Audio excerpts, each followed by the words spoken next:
Jamaica battered by Hurricane Melissa, as seen in this stunning drone video posted by the country's prime minister after one of the strongest Atlantic storms on record.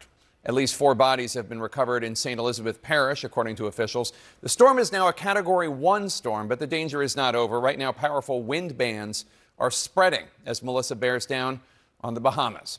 In Haiti, at least 25 people are dead after the storm burst riverbanks. Some are still trapped in collapsed houses southwest of Port-au-Prince, according to a local official who says he's, quote, overwhelmed, as the nation also grapples with rampant gang violence. In Cuba, nearly 150,000 people are isolated, cut off by rising rivers.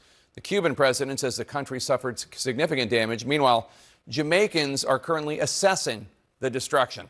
Today's heat index in some areas topped 100 degrees. 77% of the island is completely without power, complicating recovery efforts. Take a listen to the mayor of the southern coastal town of Black River.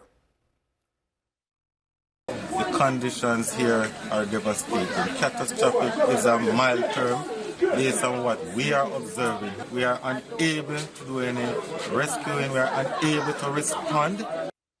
CNN meteorologist Derek Van Dam rode out the storm in Jamaica and tagged along with recovery crews today to see impassable roads and very slow progress. After Hurricane Melissa, one of the strongest Atlantic hurricanes on record, whipped through Jamaica Tuesday, leaving behind a path of destruction, most of the island without power. On the ground, a muddy mess as people come out to survey the damage for the first time. Crumbling infrastructure, flooded roads, downed trees, causing major disruption and making getting aid to those most in need a very difficult task. We are literally on the front lines of the Jamaica Defense Force, ambulances, local NGOs, police, volunteers trying to clear the roadway leading into Black River, some of the what we believe is the hardest hit areas from Hurricane Melissa. It's a monumental effort to try and get aid through to this area, including medical provisions. We've seen ambulances and people coming together to push those ambulances through debris and thick mud. This effort trying to get aid and people and the help that is desperately needed into portions of western Jamaica. People banded together. Some did whatever they could against the force of nature, like Gregory, who climbed on top of his roof to nail it down during the Category 5 hurricane. I was looking through the window and it's so terrifying. Me, I have to go on my roof in the storm in a raincoat with my hammer and nail on my roof to save it. And Damien, who watched his house fly away and dodge debris. I watched it fly away, yeah? And I was scared. After I went outside my vehicle, the tree gonna fall on my vehicle, so I have to like run outside, move them, and and just move on. Melissa also hit Cuba, flooding streets of Santiago and cutting off road access. Mucho viento, mucha lluvia. There was a lot of wind, a lot of rain. This area was flooded. Where you see now, the water reached almost knee-high. In Haiti, Melissa's outer bands brought deadly flooding. Back in Jamaica, the road to recovery is long, but some are staying strong. Yeah, Jamaica is a disaster right now, so we just have to pray up for the best and the good, help each one who can help, and that's it. Jake, we are still on the front lines of this medical aid convoy that is moving and aiming itself towards the Black River, some of the hardest hit areas of western Jamaica. We've had pleas from the Jamaican Defense Force pleading for more hands. More people means more debris can be removed from this area. Here's one of the many ambulances that have set up in this convoy, but as you can see, we're stuck in a position because of the debris that is littered across the road, making getting the necessary aid, the medical help, the food, the provisions anything, communications as well, next to impossible to Black River, which is still a good 10 miles down the road. It is going to be a daunting task. It already has been, but what we've noticed is this humanitarian effort, everybody coming together in Jamaica, in these communities, Jake, giving and lending their hands, even pushing ambulances through mud, debris, and mudslides that we've seen here across the roads of Western Jamaica. It is a catastrophic situation. All right, CNN meteorologist Derek Van Dam in Jamaica, thank you so much. Joining us now, the Jamaican Minister of Information, Dana Morris-Dixon. Minister, what is the most urgent need for Jamaicans right now? Thank you, Jake. There is a lot of need. We have to get access to those communities that are cut off.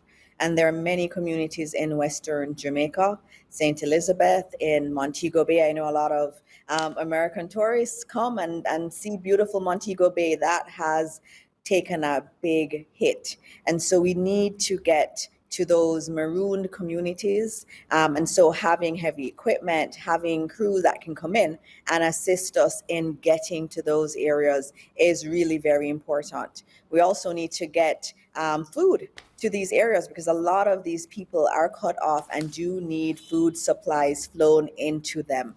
And so there's a lot of need on the western side of the island. 4 bodies were recovered in St. Elizabeth. You heard the mayor of Black River say that rescue teams cannot start working because they can't even get the equipment up and running due to the flooding. How much worse is the death toll anticipated to get?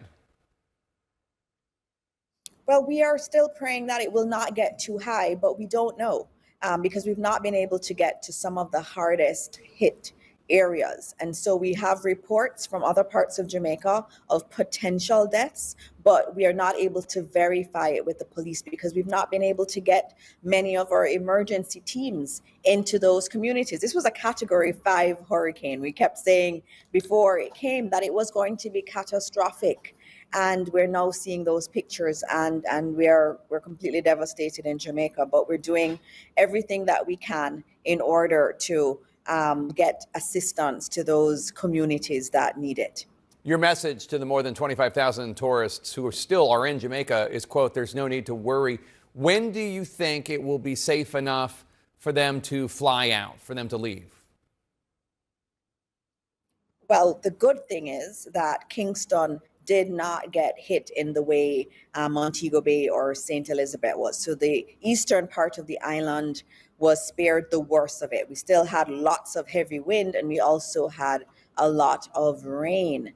But we are able to now open Norman Manley International Airport, which is our major airport in Kingston. And so that opens this afternoon. And so we're very happy about that because that means that we can now land humanitarian planes that are coming in with relief products for all of those in the damaged areas. We're also working really hard to get our airport in Montego Bay back up and running. And so we believe that very soon, those tourists who do want to leave, the 25,000 of them that were on island in the hurricane, that they will soon be able to leave if they need to.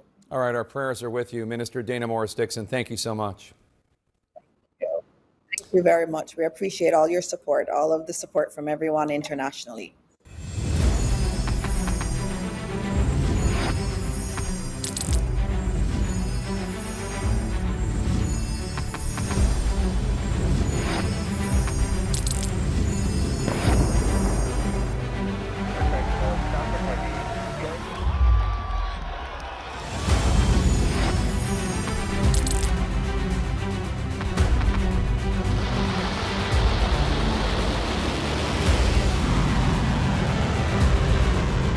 Fighting so long and so hard that they don't know what the they're doing.